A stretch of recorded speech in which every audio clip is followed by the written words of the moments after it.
नमस्कार दोस्तों, आप सभी का स्वागत है हमारे पॉडकास्ट के इस खास एपिसोड में।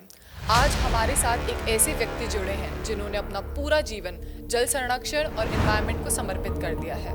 इन्हें दुनिया द पॉन्ड मैन के नाम से भी जानती है, मिस्टर रामवीर तन्वर सर। रामवीर जी एक इंजीनियर से एनवायरमेंटलिस्ट बनने वाले यूथ आइकॉन हैं, जिन्होंने अपने मिशन से देश के कई हिस्सों में बदलाव किया है।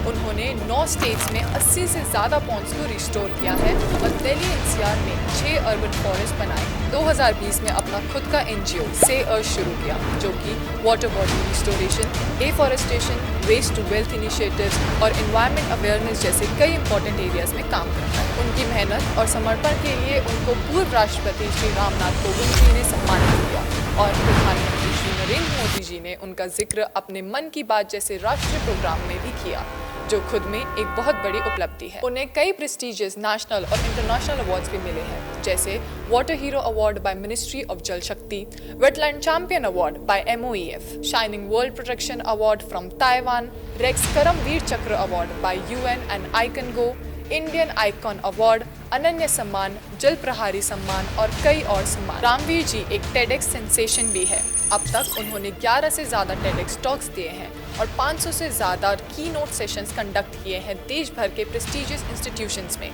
जैसे कि IITs, IIMs, IISERs और इंटरनेशनल फोरम्स तक। उनके काम को BBC, नेशनल ज्योग्राफी, NDTV, आज तक, the Hindu, times of India जैसे टॉप नेशनल और इंटरनेशनल मीडिया ने भी फीचर किया है। उन्होंने वेस्ट मैनेजमेंट में भी एक नया कदम उठाया है through their waste to wealth initiative, जहां प्लास्टिक और ग्लास वेस्ट को यूजफुल चीज़ों में बदला जाता है, creating both environmental impact and livelihood opportunities. आज हम रामवीर सर से उनके स्ट्रगल्स, सफ़र और उनके विजन के बारे में गहराई से बात करेंगे। तो बने रहिए हमारे साथ, क्योंकि ये बात सिर्फ तालाबों तक सीमित नहीं है, ये एक मूवमेंट है जो हर भारतीय को इंस्पायर करने के लिए है।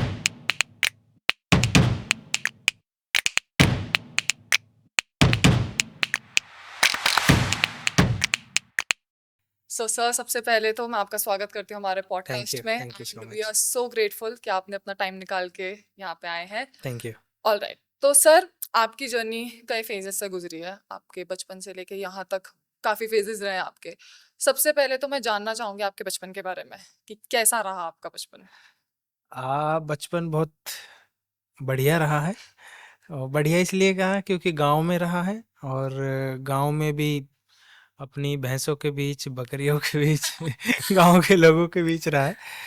और लेकिन ये है कि मैं उसको बहुत हम्बल नहीं कहूँगा, क्योंकि गांव में सबका जीवन ही वैसा होता है ना। मैं गांव के ही सरकारी स्कूल से पढ़ा भी हूँ, 5वीं क्लास तक गांव में था। फिर दूसरे स्कूल में गया, वो भी गांव में ही था, जिसमें अब तो शायद फर्नीचर आ गए हैं, बट उस समय पे मुझे याद है कि इमली का बड़ा पेड़ था, उसके नीचे बैठ के हम पढ़ते थे। तो उसमें दोनों चीज़ें मिलती थी, इमली भी मिलती थी और साथ में शिक्षा भी मिलती थी। बट ये है कि इट वाज नाइस। ऑल्दो 10वीं क्लास तक जो मेरा काम रहा है, वो भैंसों को जंगल में चरा के घास खिला के लाना और शाम को घर बांध देना। कई बार हमारे स्कूल के पीछे से नहर एक जाती थी, तो लंच टाइम होता था, उसको हम आफ्टरनून कहते थे वो होता था तो मैं तुरंत घर जाता था, और क्योंकि घर पे कोई होता नहीं था, सब खेत में गए हुए थे, तो अपनी भैंसों को खोल के वापस से नहर में वापस से बांध कर फिर स्कूल आ जाता था। So that was the routine. But वो उस समय पे नहीं लगता था कि एक दिन ये स्टोरी ये सुनानी पड़ेगी बड़े होके। That was very like enjoyable journey. ये तो ट्रू है। तो बचपन से आप एक तरीके से एनवायरनमेंट के बीच में ही रहे हैं, बिल्कुल तो बिल्कुल। कह सकते हैं कि वहीं से ये नींव मिली है। मे सर, बी, तो हाँ। फिर आपने मैकेनिकल इंजीनियरिंग का चुनाव किया था, तो कॉलेज के टाइम पे जो अभी आप काम कर रहे हैं, तो उसमें कुछ शेप आया था ये? नहीं, देखो, हम जब एडमिशन लेते हैं ना कॉलेजों में, तो वो ऐसे नहीं लेते कि मैकेनिकल में से भविष्य में क्या करेंगे, CS लेके क्या करेंगे। वो हम ऐसे लेते हैं कि मामा के लड़का कौन सा कोर्स कर रहा है ना, बुआ बुआ का बेटी कौन सी कोर्स कर रही है, तो जिसने जो बता दिया वही एडमिशन ले लिया हमने। तो उस समय पे ये हो रहा था कि भाई मैकेनिकल में जॉब लग जाती है ना, और सब बच्चे मैकेनिकल ले रहे थे, तो हमने भी मैकेनिकल ले लिया। लेकिन इसके बारे में जीरो नॉलेज थी कि क्यों मैकेनिकल ही क्यों ले रहे हैं, है ना? वो कोई बताता था कि किसी ने बताया कि मैकेनिकल लेना तो मैकेनिकल ले लिया। बट ऐसा कोई पीछे बैकग्राउंड नहीं था कि मैकेनिकल से कोई बैकग्राउंड है या फ्यूचर में इसके से कुछ एस्पेक्ट्स है। बस ये था कि जॉब लग सकती है आसानी से। हम्म। दूसरा ये भी होता है कि अ, कहीं न कहीं जब आप गाँव में रहते हैं, इन सारी चीज़ों के रहते हैं, तो कुछ ऐसी चीज़ें मुझे ये लैपटॉप वगैरह से थोड़ा-सा झिझक थी।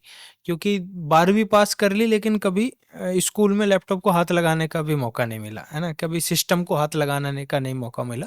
कभी-कभी देखते तो हमारे पड़ोस मोहल्ले में एक के पास था, तो उसको भी जस्ट खिड़की से झाँक के देखा था, है ना? कि उसके पास कंप्यूटर है और पूरे ग्रुप में यही चर्चा रहती है कि उनके घर पे कंप्यूटर। आप सोचिए 12वीं क्लास तक जब आपने कंप्यूटर को खिड़की से झाँक के देखा है, तो वो डर रहेगा कि आप आईटी या सीएस तो नहीं ले पाएँगे, है ना? मैकेनिकल ले पाएँगे क्योंकि आपको पता है उसमें कुछ हथौड़ा-वथौड़ा चलाना होगा। हम्म। तो ये मुझे पता था कि इसमें कुछ ऐसा खोलना, बाँधना होता है मशीन को, तो वो मैं कर लूँगा। हम्म। तो इसलिए शायद मैकेनिकल ली थी वो। अच्छा, तो सर फिर इसके बाद आपने कॉर्पोरेट जॉब भी कुछ टाइम के लिए करी थी फिर?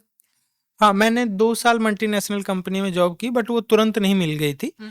पहले मैंने जैसे मैंने कॉलेज पास आउट किया तो एक चैलेंज था कि यार सब कहते हैं कि लास्ट ईयर में प्लेसमेंट हो जाता है, बट यहाँ तो कुछ हुआ ही नहीं क्योंकि उतने अच्छे भी नहीं थे पढ़ाई में, हो सकता है बहुत अच्छे होगा, हो भी गया था। हम्म। तो तब नहीं था तो फिर दिमाग में आया कि अब आएगा कहाँ से पैसा?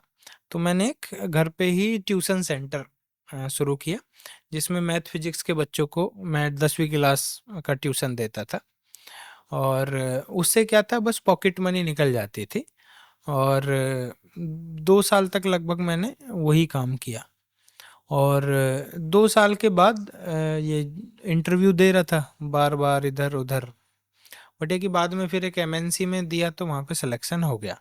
तो दिया तो उसके बाद फिर मैंने ट्यूशन की अच्छी बात ये होती है कि आपको पूरे दिन देने की ज़रूरत नहीं है, आप 2 घंटे भी देंगे तो आप चल जाएगा। तो मैंने क्या किया फिर उसको शाम को मैं मेरी सुबह 5 बजे से दोपहर 2 बजे तक ऑफ़िस होता था, उसके बाद ट्यूशन देता था और ट्यूशन के बच्चों के साथ ही एक्टिविटी करते थे।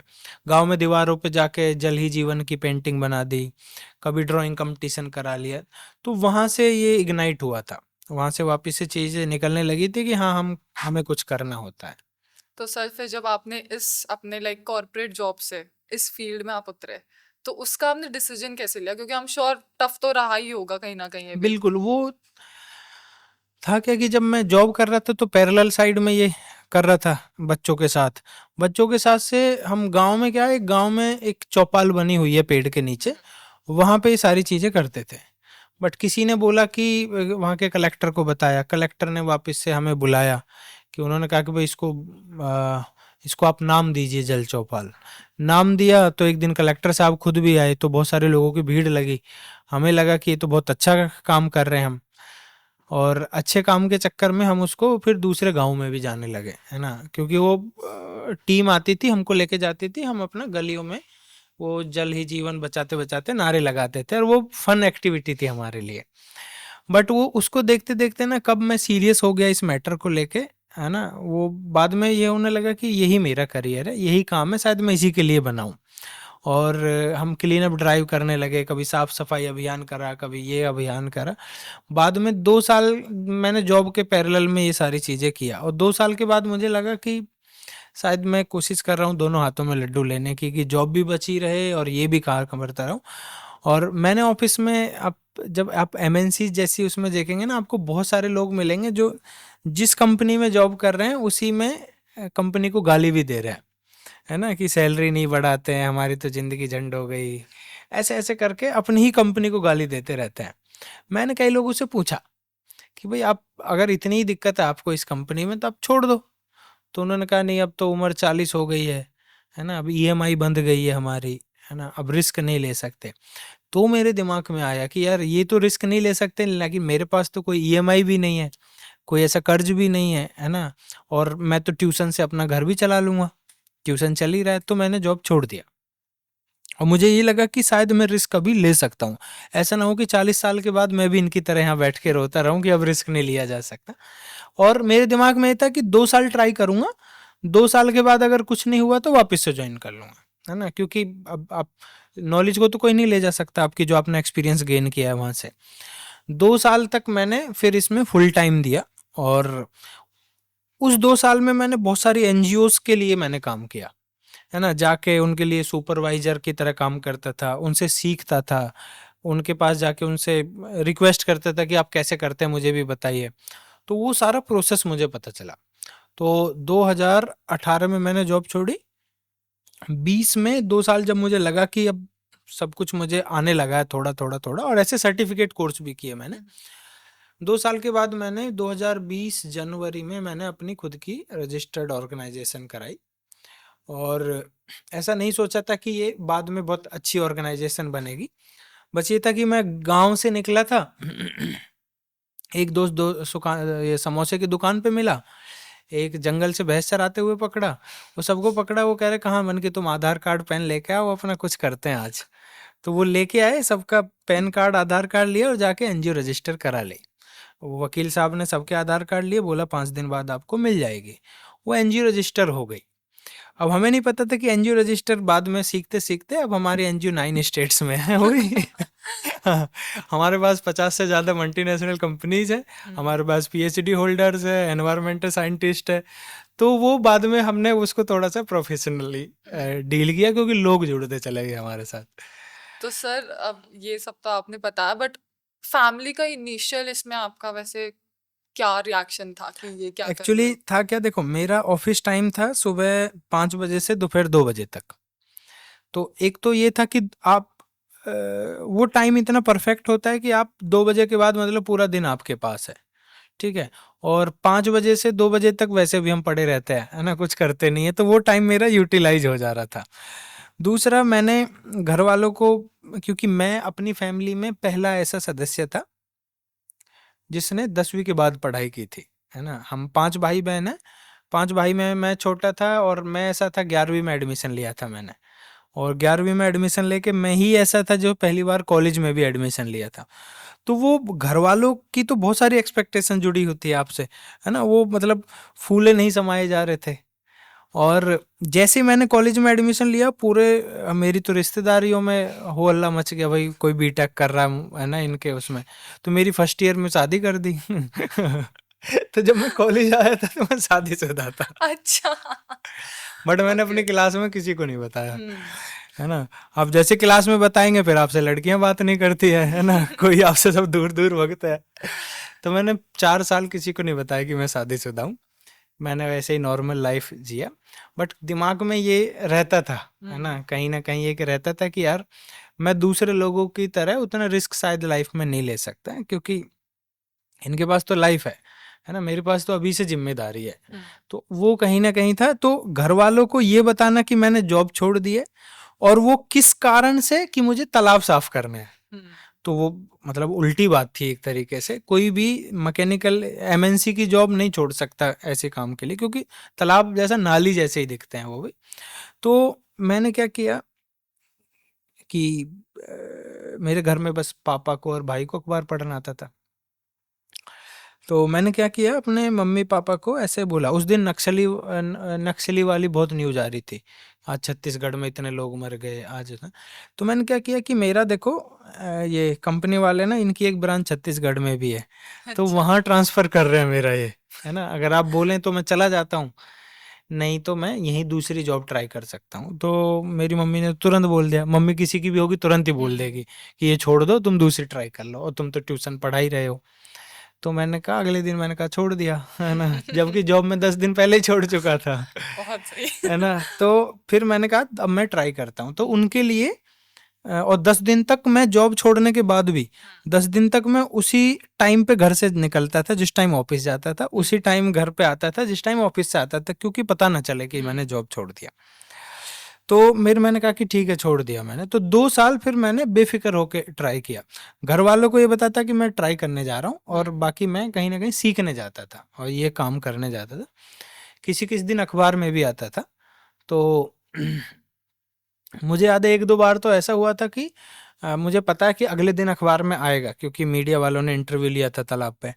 तो मैं अपने गली के बाहर ही खड़ा हो जाता था, है ना? क्योंकि हमारे घर अखबार आता, तो अखबार वाले से वहीं लेता था, वो पेज निकालता था और अखबार वाले को दे देता, अब दिया हो जाए।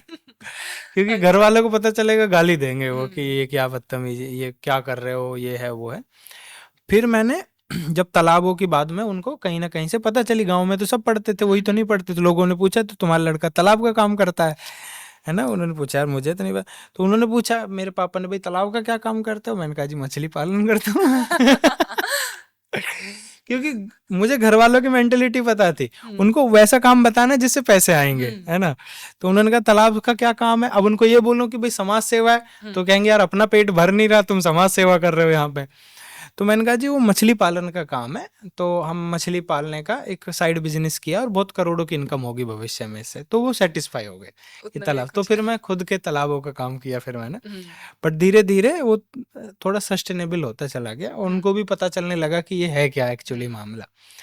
तो अभी भी वो बहुत सारे मीडिया वाले घर पे आते हैं, पूछते हैं कि कैसा फील होता है, तो वो कहते हैं भाई हमको देखो ज्यादा इस बारे में पता नहीं है, हमको ये पता है कि लड़का तालाबों का काम करता तालाबों का काम करता है, वो भी बस पता चल गया जैसे तैसे। है। हाँ जी, तो सर फिर लेकिन इसमें इनिशियल डेज में आपको, जैसा आपने कहा, नॉलेज आपने कहीं से ली है, बहुत सीखा है, तो कुछ स्ट्रगल्स भी रहे होंगे आपके इन चीजों में। बहुत, देखो चैलेंज तो हर काम में है, ये आप तो चाहे परचूने की दुकान खोल लें या डेयरी खोल लें, आपको चैलेंज करना ही, फेस करने ही होंगे। इसमें अलग टाइप के चैलेंज है ना। इसमें चैलेंज तो पहली बात तो यही है कि भाई आप रिस्क तब लेते हैं जब आपके पास कोई बैकग्राउंड हो, है ना। कल को एफआईआर हो जाए, कल को कुछ भी हो जाए, तो आपको लगे कि हाँ फैमिली है पीछे, देख लेंगे। यहाँ तो ऐसा कोई ऑप्शन ही नहीं था, है ना। जो अगर कुछ होगा भी तो खुद को ही झेलना पड़ेगा, है ना। और कई बार हुआ है, लड़ाई झगड़े हुए हैं, पिटाई भी हुई है, एक दो बार एफआईआर, ये सारी चीजें। तो एक वो बड़ा चैलेंज था। और दूसरा चैलेंज था कि शुरू में आपको ना लोग ट्रस्ट नहीं करते हैं आप पे। आप बोलें कि मैं ये तालाब साफ कर दूंगा, लोग बोलेंगे कैसे कर देंगे, ये तो सब बेवकूफ़ वाली बात है। तो वो एक ट्रस्ट नहीं था, हमारी क्रेडिबिलिटी नहीं थी मार्केट में कुछ भी। तो वो एक बड़ा चैलेंज था। तीसरा फाइनेंशियल सपोर्ट। अब तो चलो एमएनसी पार्टनर्स हैं, सीएसआर फंड्स आ जाता है, लोग डोनेट कर देते हैं। उस समय पे तो ये भी नहीं था। तो उस समय तो फेसबुक से जो लोग दोस्त बने थे कुछ सेम मेंटलिटी के, उन लोगों ने कंट्रीब्यूट किया था, है ना। तो एक तालाब के लिए बाद में धीरे धीरे सपोर्ट मिलने लगा। तो ये सारे चैलेंज थे, लेकिन ये चैलेंज क्या है, चैलेंज तो अभी भी है, बट इनसे बचने का रास्ता धीरे धीरे आपको टाइम के साथ आ जाता है। भाई आपके पास फाइनेंशियल सपोर्ट आ जाती है, जब आप दो चार तालाब कर देते हैं तो आप उनका रेफरेंस दे सकते हैं कि भाई वो तालाब जाके देखिए हमने किया है, तो लोगों को विश्वास हो जाता है कि करते हैं, है ना। दूसरा आपके पास रिसोर्सेस आ जाते हैं, तो फिर आपको उतने घबराने की जरूरत नहीं होती। चौथा आपका वो नेटवर्क अच्छा हो जाता है ना। अब मैं बहुत सारे म्युनिसिपल कॉरपोरेशंस में काम कर रहा हूँ, कई म्युनिसिपल कॉरपोरेशंस का मैं एडवाइजर हूँ, बहुत सारे जो आईएएस लोग होते हैं उनके साथ काम करता हूँ, और ब्रांड एम्बेसडर हूँ स्वच्छ भारत मिशन का। प्राइम मिनिस्टर साहब बहुत सपोर्ट करते हैं, पीएमओ का सपोर्ट रहता है, चीफ मिनिस्टर साहब सपोर्ट करते हैं। तो अब वो वाला चैलेंज दिमाग से निकल गया कि कोई क्या कर लेगा, है ना। हमें ये पता हम अच्छा काम कर रहे हैं, किसी का बुरा करने वाले नहीं है। लेकिन जब आप अच्छा काम करने जा रहे हैं, किसी ने तालाब पे कब्जा कर लिया, तो आपको मकान तोड़ना पड़ेगा, एंक्रोचमेंट हटाना पड़ेगा, तो उसके तो आप दुश्मन बन गए हमेशा के लिए। आप अच्छा कर रहे हैं, लेकिन वो आपको दुश्मन मान के आपके खिलाफ बुरा काम करेगा आपके लिए। तो उन सब से निपटने के लिए अब हमारे पास मतलब रिसोर्सेस हुए हैं, और हम कोशिश करते हैं कि कम से कम विवादों में पड़ते हुए ये काम करें। तो सर शुरुआत आपके, आपने बताया जल चौपाल से हुई थी, ये एक मतलब काफी एमिनेंट रहा था आपके लिए, तो इसका इनिशिएटिव आपने कैसे लिया? जल चौपाल जैसे मैंने बताया ना, बच्चों का एक इनिशिएटिव था। हम्म। वो एक मीटिंग थी जस्ट एक।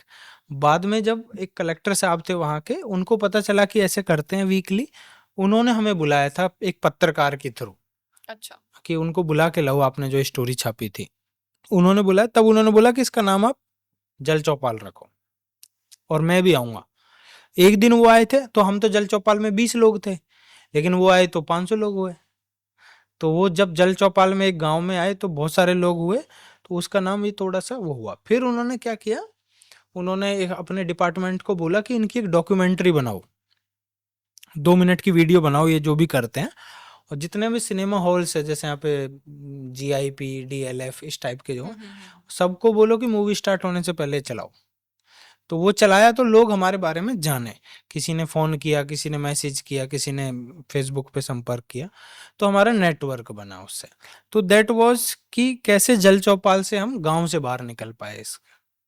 तो सर अब इससे ही रिलेटेड आपके पास कोई ऐसी स्पेसिफिक स्टोरी है जिसने मतलब जो आपके दिल के बहुत करीब हो गई, जो उस टाइम पे, क्योंकि स्टार्टिंग फेज था, कुछ हुँ, ना हुँ, कुछ हुँ, तो हुँ। आपकी कोई याद होगी इसको लेके। बिल्कुल, देखिए बहुत सारी यादें हैं, हर तालाब की एक अलग स्टोरी होती है, बनने की भी स्टोरी होती है, खराब होने की भी स्टोरी होती है, फिर रेस्टोरेशन की भी स्टोरी होती है, बहुत सारी स्टोरी होती हैं। लाइक जैसे पहले तो जब मैं जॉब छोड़ रहा था, तो उसमें आप कहीं से भी जॉब छोड़ें तो आपको एक रेजिग्नेशन लेटर आपको फिल करना पड़ता है पूरा। तो उसमें लिखा रहता है कि क्या रीज़न है, लाइक सैलरी इशू है, सेक्सुअल हरासमेंट है, एनवायरनमेंट अच्छा नहीं है, लॉट्स ऑफ रीजंस। तो मैं उसमें कोई सा भी नहीं भर पाया उसमें।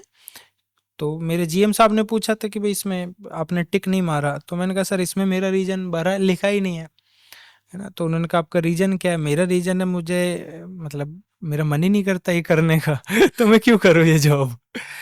तो उन्होंने बोला यार फिर भी आपको कुछ तो भरना पड़ेगा इसमें। तो मैंने कहा नहीं भर सकता, मैं झूठ नहीं भरूंगा मैं। तो उन्होंने मैनेज किया। बट फिर उन्होंने मुझे अपने केबिन में बुलाया और वो बोले कि ठीक है आप छोड़ के जा रहे हैं, अच्छी बात है, बट ये है कि मेरा एक सजेशन है कि वापस से जॉब मत करिएगा आप। तो मैंने कहा सर क्यों? तो उन्होंने बोला देखो पहले आप, मैं जीएम बहुत हूँ लेकिन फंसा हुआ तो मैं भी महसूस करता हूँ इधर और दूसरा ये कि आप जॉब वाले बंदे हैं नहीं, हम्म।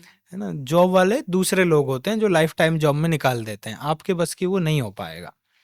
तो मैंने कहा ठीक है। तो बाद में मुझे महसूस हुआ कि वो ठीक कह रहे थे, वो जॉब वाली अलग लोग होते हैं, वो जॉब कर लेते हैं, हमारे बस की जॉब है ही नहीं।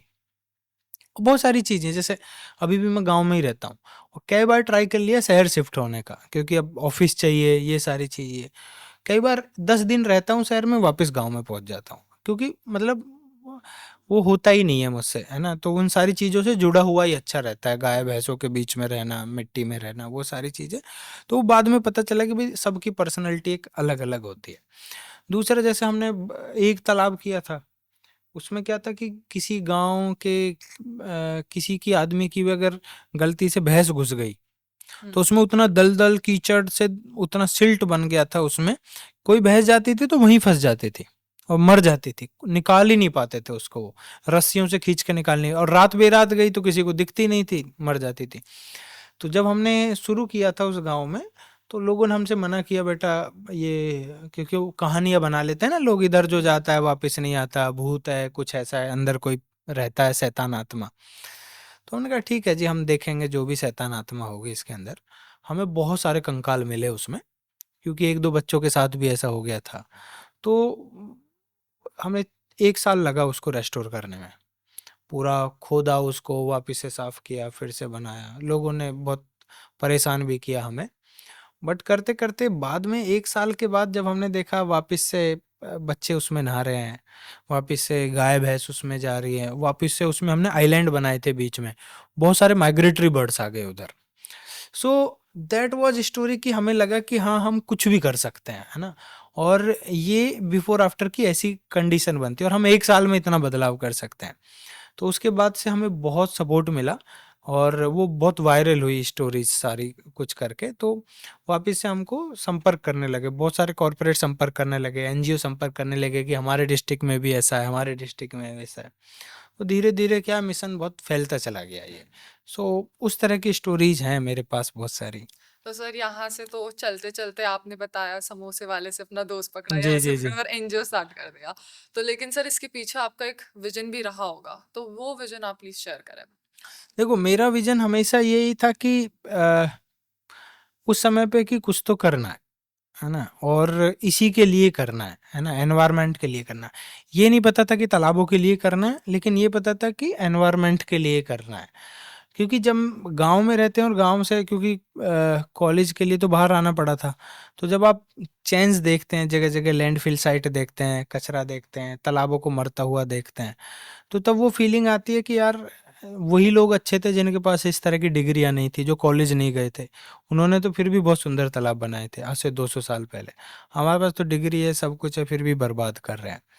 तो ये एक ऐसा फ़ील्ड है और मुझे मैं बहुत आर्टिकल बहुत पढ़ता था उस समय पे, तो ये भी था कि ये भविष्य में बहुत ज़रूरत पड़ने वाली है इस काम की, है ना? क्योंकि अभी तो ये शुरुआत है, 2015-16 की मैं बात कर रहा हूँ। अभी तो ये शुरुआत है, 2000 अगले 10-15 साल में बहुत ज़रूरत पड़ेगी देश को, क्योंकि ऐसी वाटर बॉडीज बर्बाद होते चले जाएंगे। तो उस मिशन ने, उस विजन के साथ शुरू किया था कि इनको करना है। एक कर पाएंगे, दो कर पाएंगे, नहीं कर पाएंगे वो अलग बात है, बट और शुरू में ऑर्गेनाइजेशन रजिस्टर कराने का कोई ऐसा पर्पज नहीं था, बट जहाँ पे भी हम गए हेल्प मांगने के लिए, सबने ये बोला कि आपके पास ऑर्गेनाइजेशन होनी चाहिए, हम इंडिविजुअल को सपोर्ट नहीं कर सकते। उस चक्कर में बस फॉर्मेलिटी को, कंप्लायंस को पूरा करने के लिए एनजीओ रजिस्टर कराई थी, अदरवाइज ऐसा कोई मन नहीं था मेरा। हमें ये था कि यार चेंज करना है, ऑर्गेनाइजेशन हो नहीं हो कोई फर्क नहीं पड़ता, बट बाद में पड़ा कि ऑर्गेनाइजेशन होनी चाहिए, इसलिए ऑर्गेनाइजेशन रजिस्टर कराई थी बस। लेकिन विजन यही था कि एनवायरनमेंट के लिए कुछ करना है। तो सर वैसे आप आपके एनजीओ सिर्फ पॉन्ड्स को लेकर नहीं, आपने बताया कि आप इन्वायरमेंटल पूरा सेक्टर संभाल रहे हैं इस चीज को लेके। आपने कहीं ना कहीं जिक्र करा है अर्बन फॉरेस्ट का, तो ये क्या टेक्निक होती है, इसका क्या इनिशिएटिव है? अर्बन फॉरेस्ट क्या, देखो शहर में आपको देखेंगे आपके पीछे भी एक बहुत बड़ा खाली एरिया पड़ा हुआ है ना, या आप ये तो चलो साफ सुथरा है, इस तरह के एरिया जहाँ पे कचरा ही कचरा भरा पड़ा है, तो इस तरह के एरिया बहुत सारे हैं। और उनको सिर्फ क्रिकेट खेलने के लिए, कचरा फेंकने के लिए, तो ऐसे एरियाज को हम आइडेंटिफाई करते हैं, उसको बहुत डेंस प्लांटेशन करते हैं मियावाकी मेथोडोलॉजी से। मियावाकी एक जापानीज मेथोडोलॉजी है, अकीरा मियावाकी ने उनको खोज किया था। तो उससे होता क्या, पेड़ जितना 10 साल में बड़ा होता है उतना 2 साल में बड़ा हो जाता है। तो उसमें हम पेड़ लगाते हैं, उसको डेंस बिल्कुल फॉरेस्ट, उसमें एक नो पार्क, नो झूला, नो कुछ नहीं, बस वो डेंस फॉरेस्ट बना के उसको छोड़ देंगे। That is called tiny urban forest या अर्बन फॉरेस्ट। और अभी हम बहुत सारे अर्बन फॉरेस्ट ऐसे बना चुके हैं। इसका पर्पज यही होता है, अभी आपके स्कूल में, कॉलेज में छिपकली निकल जाए तो सड़क पे छोड़ देंगे, सड़क क्रॉस करेगी मर जाएगी। तो हमारे शहरों के बीच में ऐसा कोई आइसोलेटेड एरिया नहीं है कि जहाँ पे कोई वाइल्ड लाइफ का स्पीसीज निकल जाए तो उसको छोड़ दें जाके कहीं पे, वो सड़क पे ही छोड़नी होती है। तो हम ऐसा स्पेस देने की कोशिश करते हैं, बीच में छोटे छोटे पॉन्ड देने की कोशिश करते हैं कि यहाँ पे आइसोलेटेड हो, लोगों के बीच में एक छोटा सा हैबिटेट हो, तो वो अर्बन फॉरेस्ट कहलाता है।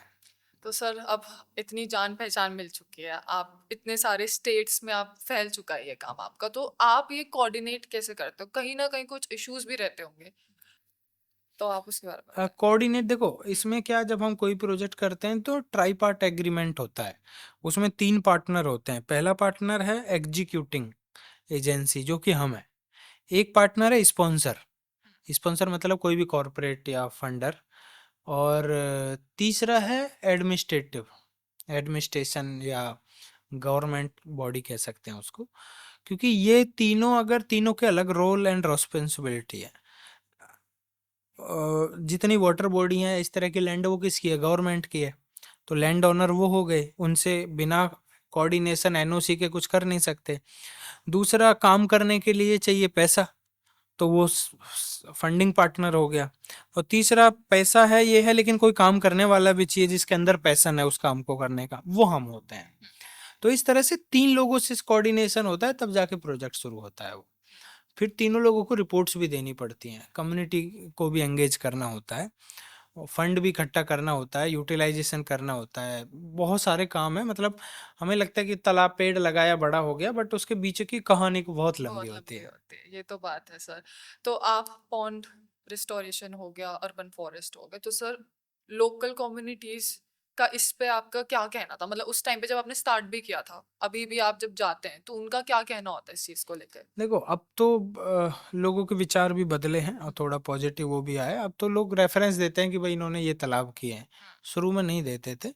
और अब लोग का नज़रिया भी थोड़ा बदल रहा है, और भारत सरकार भी इस पे बहुत फोकस कर रही है। भारत सरकार अमृत सरोवर लाई है, खेत तालाब योजना लाई है, ताकि तालाबों को बहुत बढ़ावा दे सके। स्वच्छ भारत मिशन के लिए मैं एज ए ब्रांड एम्बेसडर काम कर रहा हूँ, तो वहाँ से भी सपोर्ट मिलता है मुझे कि किस तरह से शहरों को साफ रखना है और क्या-क्या इसके फायदे और नुकसान हैं। क्योंकि आप देखेंगे हर गांव, हर घर में 2-4 लोग ऐसे हैं जो पूरे 12 के 12 महीने दवाइयाँ खाते हैं, है ना? और कहीं न कहीं इसका कारण हमारे आसपास का वातावरण भी है। हमारे आसपास कितना कचरा है, पानी की क्वालिटी क्या है, खाने की क्वालिटी क्या है, वो भी है। तो लोग इसको रिलेट करने लगे हैं कि ये पिछले 10-20 सालों में क्या हुआ है, कितनी बीमारियां बढ़ गई हैं। तो रिलेट करते हैं, तो अब उनका थोड़ा सा माइंडसेट बदल रहा है। तो सर जैसे आपने वाटर क्वालिटी और फूड क्वालिटी की बात करी, तो इससे काफी इम्पैक्ट पड़ा होगा इसके ऊपर। बिल्कुल, देखो तालाब में जैसा पानी होगा वैसा रिचार्ज होगा, जब बोरवेल से नल से निकालेंगे वैसा हमारी प्लेट में आएगा। तो ये पूरी साइकिल है, जैसा हम आसपास के एनवायरनमेंट को रखेंगे वैसा ही हमको खाने पीने को मिलेगा। ये तो बात है। तो आपने एक और बात कही थी अभी कि आपने जो कहानी बताई थी अपने जल चौपाल की, उसमें बर्ड्स माइग्रेट करके आ गई थी।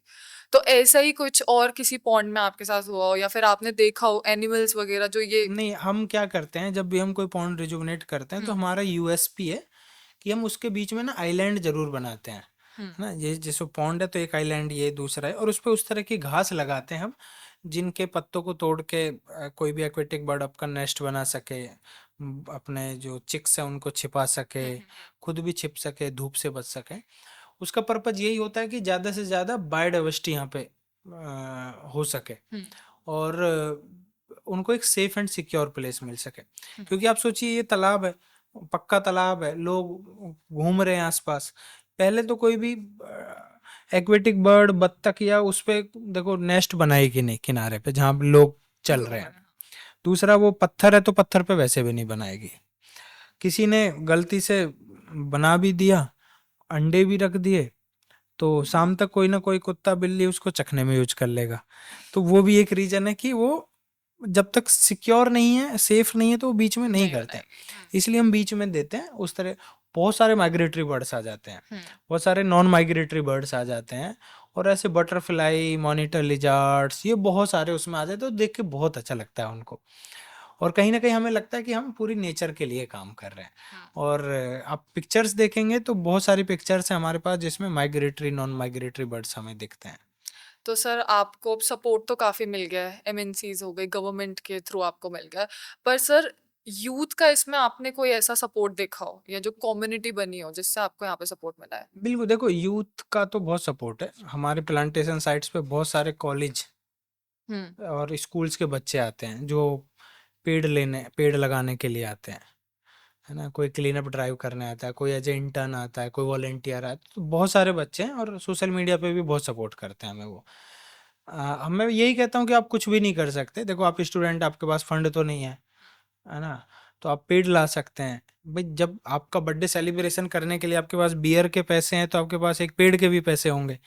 तो वो कम से कम आप 10% कम उस पर खर्च कर दीजिए, पेड़ लगा दीजिए कम से कम। तो उस तरह से मोटिवेट करके यंगस्टर्स को अपनी तरफ बुलाते हैं, और बहुत सारे आते भी हैं वो।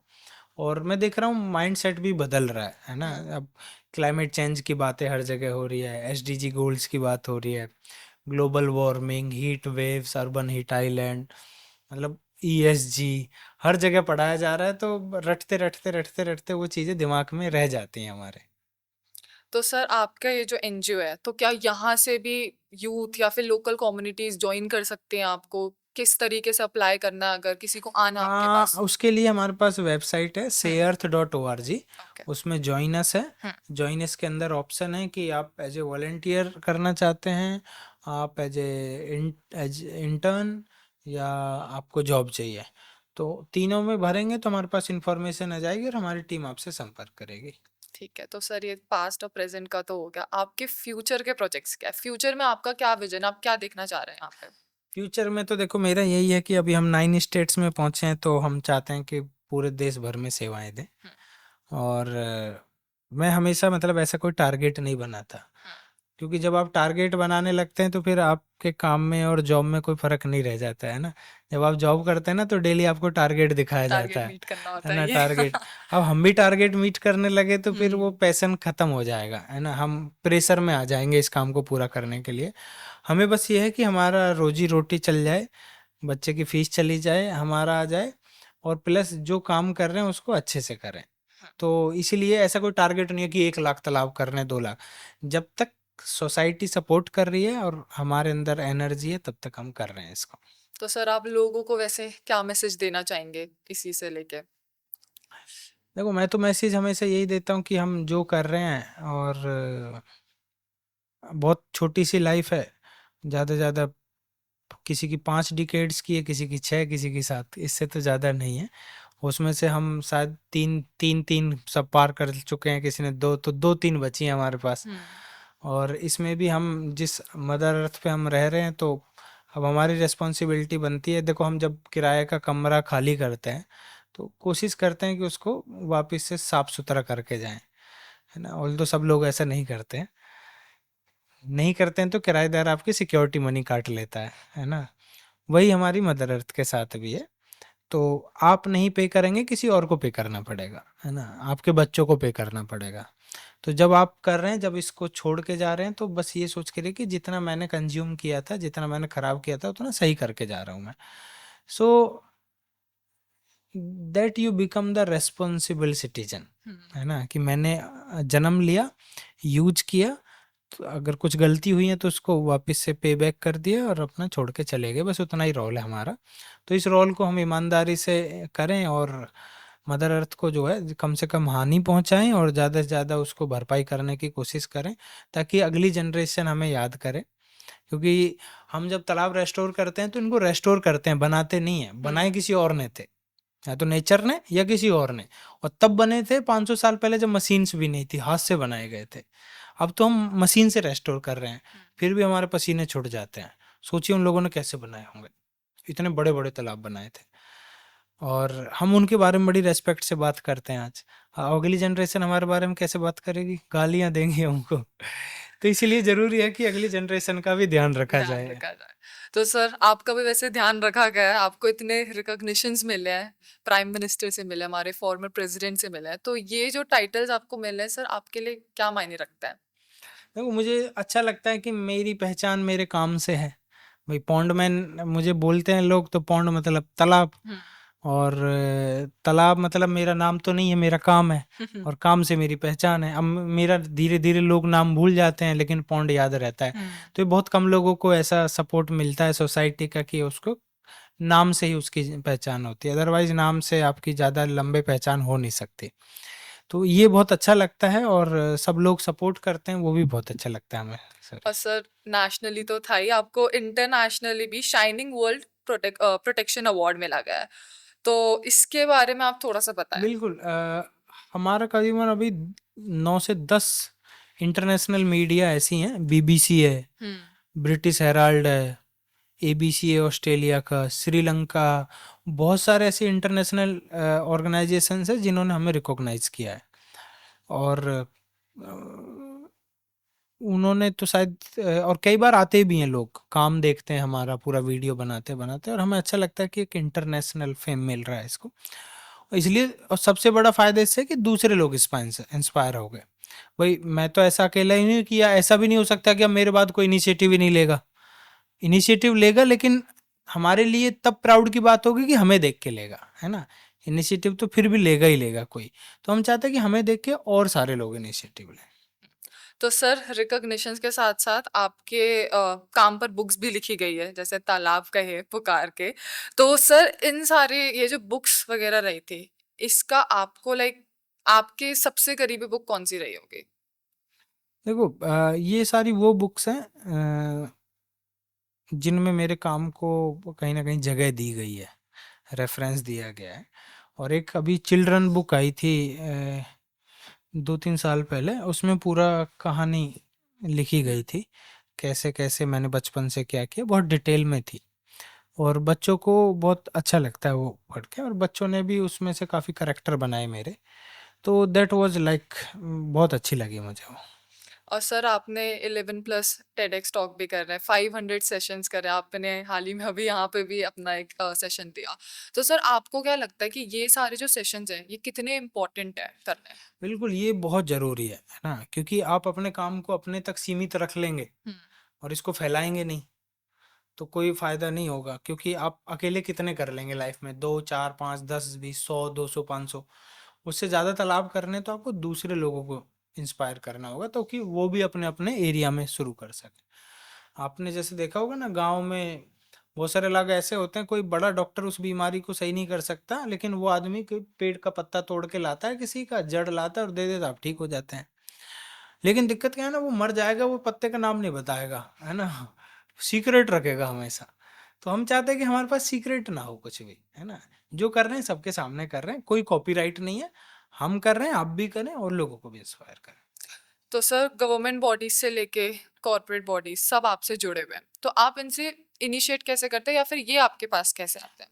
बहुत सारे तरीके हैं अब तो, सोशल मीडिया है, लिंक्डइन है, इंस्टाग्राम है, तो ईमेल्स आते हैं, तो फ़ोन से जो भी माध्यम से वो संपर्क कर सकते हैं, कई बार वो करते हैं, कई बार हम संपर्क करते हैं उनसे।